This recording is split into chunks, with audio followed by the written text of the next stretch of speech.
Well, Aussies have long had love affairs with their cars, right? In particular, the big V8 or the muscle car. Well, as Mike Dalton reports, recently there was a battle to find the best. It's a question of honour for local motoring enthusiasts. Who makes the best V8s? The locals or the septics? And so Unique Car Magazine has drawn together two generations of V8s from either side to duke it out in the Battle of the Dock.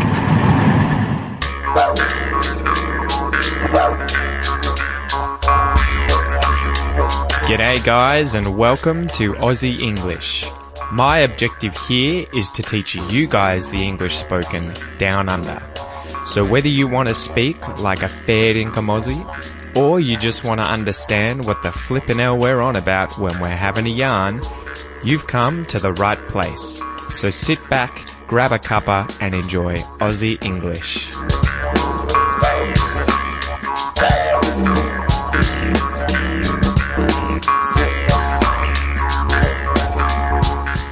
G'day.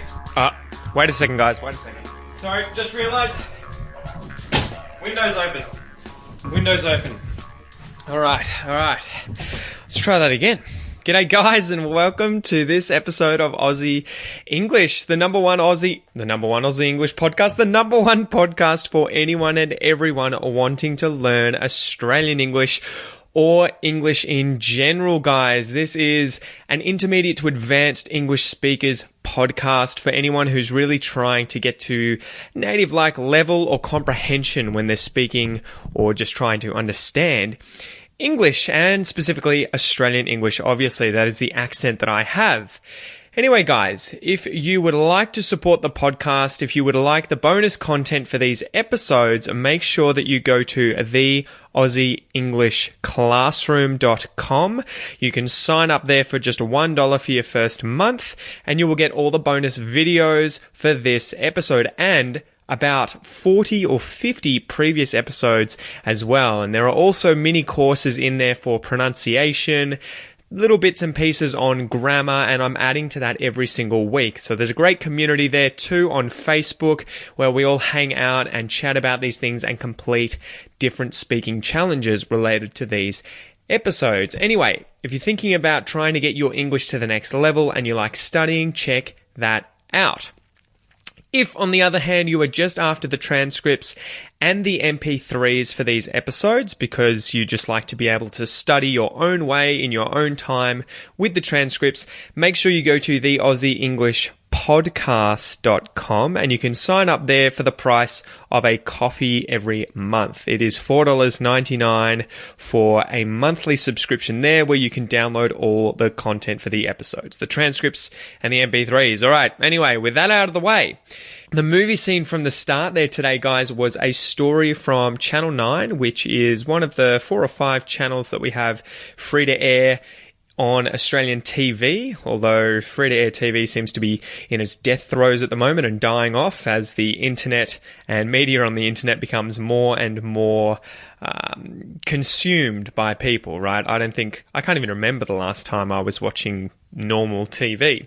Anyway, the story was from Channel 9 and it was on muscle cars. So we're going to tackle that in the fact about Australia today, and we're also going to talk about it in one of the examples today. But if you would like to watch that entire story on muscle cars from Channel 9, you can check out the link in the transcript, okay, to check it out.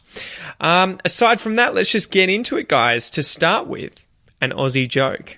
An Aussie joke. They're all pearlers, they're all rippers, they're all beauties. I know you guys have loved these jokes, so I'm going to keep them coming. All right, so here we go. Today's joke. A guy walks into a mechanic shop and he says, "I need a petrol cap for my Holden Commodore." The mechanic looks over to him and says, "Yeah, okay. Sounds like a fair trade." Sounds like a fair trade. Do you get it? Do you get it, guys? All right, so a guy walks into a mechanic shop, somewhere that some mechanic works who repairs cars, and he says to the mechanic, "I need a petrol cap," as in the cap that goes on the petrol tank where you obviously fill up the car with petrol. I need a petrol cap for my Holden Commodore. Holden Commodores are a kind of car in Australia that are ubiquitous. They are everywhere. They are a dime a dozen. They are all over the shop. You will see them as far as the eye can see in Australia. So he asked for a petrol cap for his Holden. As a result of Holden cars being cheap, common, the mechanic says, yeah, okay, sounds like a fair trade. So the joke there is that the mechanic thinks that this guy wants to trade his Holden Commodore for a petrol cap, right? That's how cheap and bad those cars are in the mind of the mechanic, whereas the guy just wants a new petrol cap for his Holden Commodore. Anyway, that's the joke, okay? That's the joke. So today's expression is bang for your buck. And this is from Ishmael. He suggested this in the private Facebook group for members of the Aussie English Classroom. Remember, if you want to sign up there and be a part of selecting these expressions, posting videos, hanging out with the community, then sign up at theaussieenglishclassroom.com. Good job, Ishmael. This was an amazing suggestion, as it's an expression that I use quite often. You might hear this as get more bang for your buck, to get the best bang for your buck, to get better bang for your buck. So it can be in different variations, but it is relatively common all over Australia and in America, and maybe even Britain as well, although they may say pound instead of buck. I'm not sure. Also, I want to give an honourable mention to Emma. She came equal first with Ishmael, and she had suggested the expression to put the mockers on someone, although I'd never heard this expression before, and that's why I said, you know what? I'm going to let Ishmael have this one, as I do use bang for your buck. So let's go through and define the words in the expression bang for your buck, right? Okay, so bang, a bang, boom. A bang is literally the sound of an explosion, If a nuclear bomb goes off, I am certain it goes off with a bang. If you shoot a gun, it makes a bang. If a car breaks down, the engine quite often goes bang, right? But in this sense, when they're saying bang, they mean value, the value of something, okay? And we'll get to that when we talk about the definition. A buck. A buck, I'm sure you guys have heard of.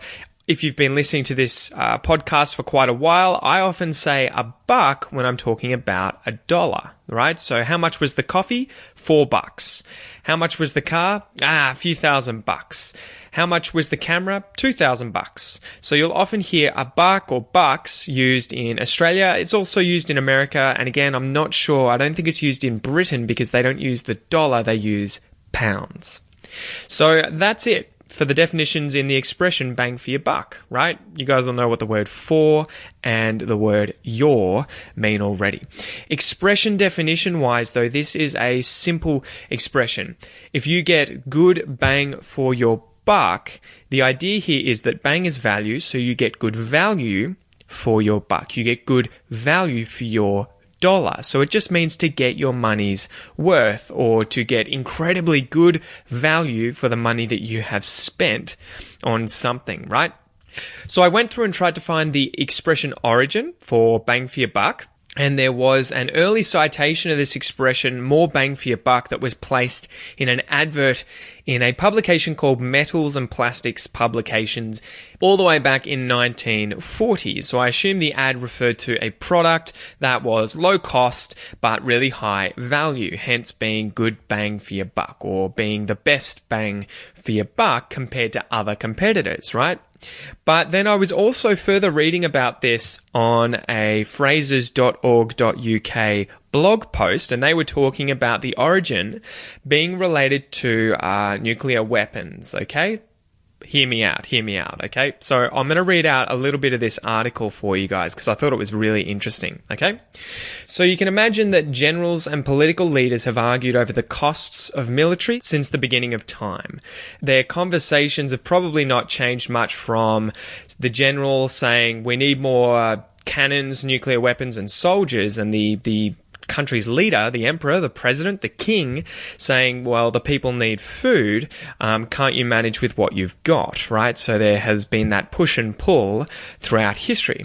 So American President Dwight D. Eisenhower faced something of a dilemma in 1953. He was a military man to his socks and was inclined to augment defense in the face of the perceived Reds under the bed threat, right? The communists being a threat there. But he was also a Republican US president and as such, politically wedded to cutting state spending. So his solution was simple: increase the armed forces by decreasing their budget. In ordinary circumstances, that circle would be difficult to square. The solution that the US Joint Chiefs of Staff came up with, which they titled the New Look, was a policy of using nuclear weapons in any conflict bigger than what they called a brushfire war. I would take it a very small war, something that's not very important. And that allowed them to radically reduce the numbers of servicemen and replace those servicemen with comparatively inexpensive atomic bombs. You may have seen those videos online sometimes where you see a nuclear bomb go off in the distance and soldiers start walking towards it. 1950s, guys, the 1950s. So this was described in a story in the Winona Republican Herald in December of 1953, and the story also reported that Admiral Arthur Radford as describing the policy as the more bang for your buck theory, okay? So that's where this idea really comes from, and I think it climbed to popularity after the 1950s. All right, so let's go through some examples now of how you could use this expression, bang for your buck, to get bang for your buck, to get more or better bang for your buck, like a native speaker. So example number 1. Imagine that you want to buy a muscle car, right? So you're a bit of a rev head, you love your cars, and you want something with a lot of power. So you're probably after something with a bit of oomph, probably a V8 of some kind, something with a lot of horsepower, a lot of kilowatts. So you go to your local car dealership and check out the secondhand cars that he has for sale. And after looking for a few minutes, the car salesman comes up and he says, well, what can I help you with? What would you like? You might say, I want as much power as I can get for the best price. And he says, not to worry, I've got the perfect car for you. And he goes off and finds you this beautiful second-hand V8 Holden Commodore or Ford Falcon, right? These are two very popular V8 sort of muscle cars in Australia.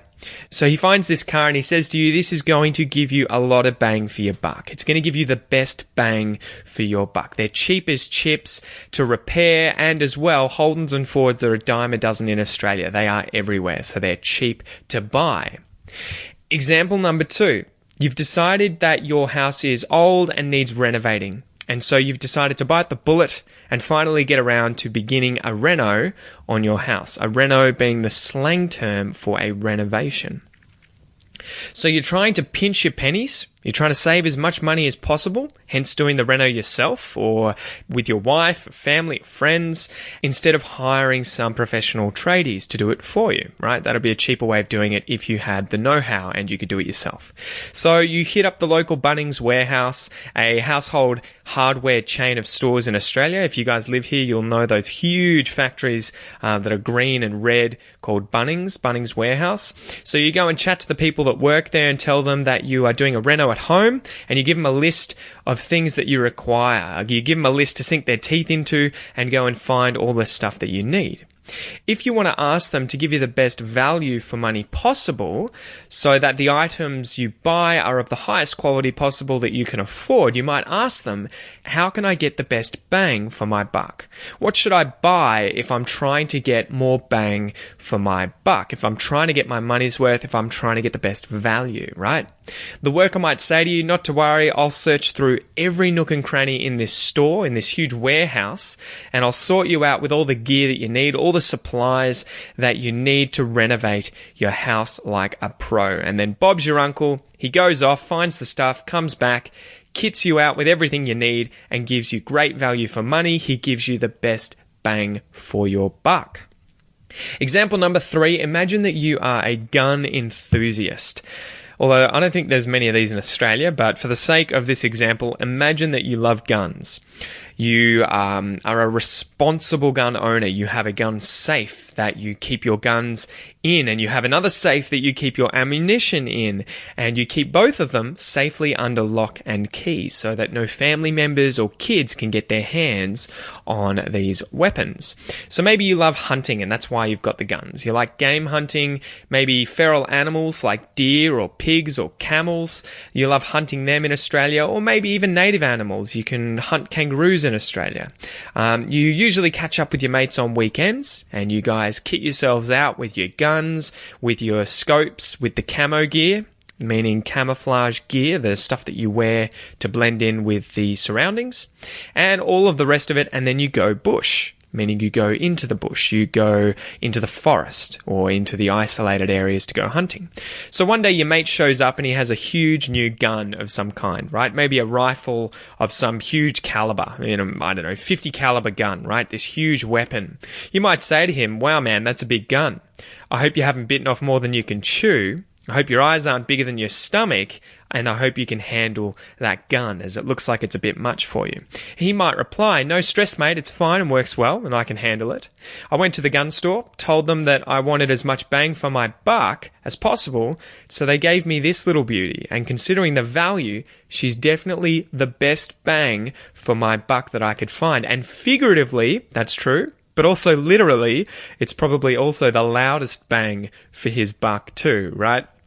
So there you go, guys. That is the expression bang for your buck. I hope you understand it now, and it means to have value for your money, to get value for your dollar, to get your money's worth when you purchase something. So as usual, let's go through a little listen and repeat exercise, guys. Today's is a bit more of an advanced one, okay? So we'll go through it. We'll go through the expression to get the best bang for your buck first. And then I want to go through using the expression to be after something. To be after something. And in English, this means to want something. I'm after some food. I'm after a drink. I'm after a few friends in Australia. I'm after something. I want something. Okay, guys? So listen and repeat after me. And remember, if you would like to practice this lesson, as well as all the previous expression lessons in more detail, sign up at the Aussie English Classroom.com. Anyway, listen and repeat after me. To get the best, to get the best bang, to get the best bang for, to get the best bang for your buck. To get the best bang for your buck. To get the best bang for your buck. To get the best bang for your buck. To get the best bang for your buck. All right, good job. Now let's go through the phrase to be after the best bang for your buck, okay? We'll conjugate through each pronoun here in the present tense. Let's go. I'm after the best bang for my buck.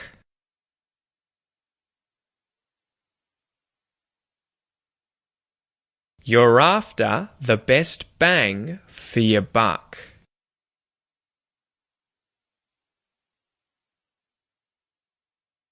He's after the best bang for his buck.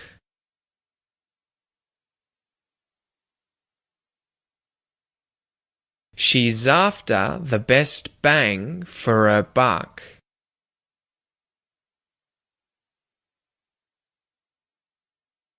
We're after the best bang for our buck.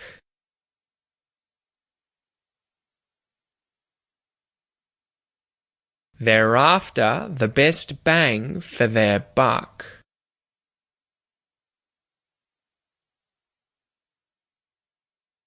It's after the best bang for its buck.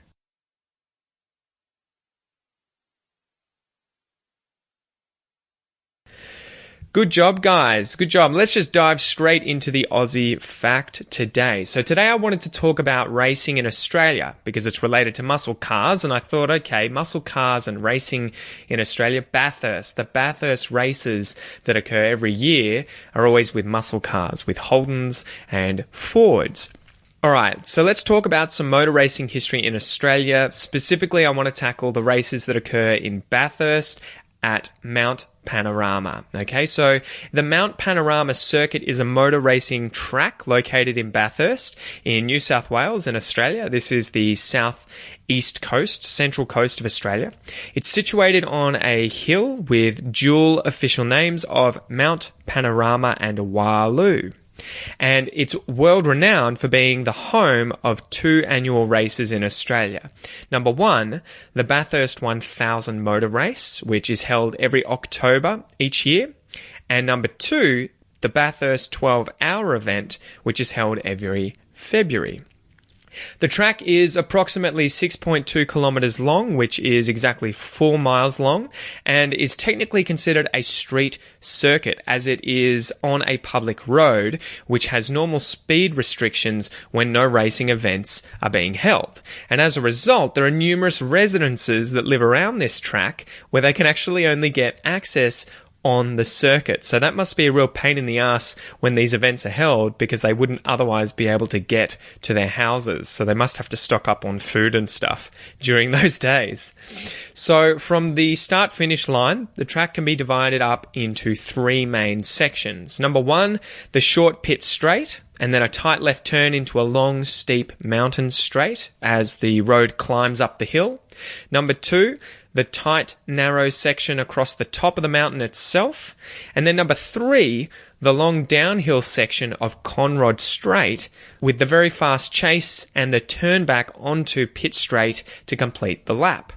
Throughout its history, the racetrack has been used for a large variety of different racing categories, including everything from motorbikes to open-wheel races. However, due to the fact that the racetrack is considered somewhat unusual in its layout, and because of tighter modern safety standards for racing, it's unlikely that major race meetings in those categories will be held on the track again in the future. As a result, the racetrack has become the near-exclusive territory of closed-bodied cars, specifically Holdens and Fords, the V8s. If you're a bit of a rev head yourself, or you're just interested in checking out Mount Panorama and Bathurst itself, the Mount Panorama circuit is open to the public as a public road on non-race days when it isn't closed off due to an event. And if obviously you want to check it out too because you're a rev head and love races, then obviously go and check out the Bathurst 1000 in October or the Bathurst 12-hour event in February. So I guess the next one coming is in October. On your average day, cars can drive in both directions around this circuit for free. However, you will have to adhere to a snail-pace speed limit of 60 kilometers an hour unless you want to risk receiving a speeding fine from the local cops, the local police. Anyway, guys, I hope you enjoyed this episode. I hope you guys like cars as well. I'm sort of a rev head, I guess. Kind of like cars. I'm not obsessed though I do love cars, do love a good V8. Anyway, I hope you have an amazing weekend, guys, and I'll see you soon. Catch ya. G'day, mate. Thanks for listening to this episode of the Aussie English Podcast.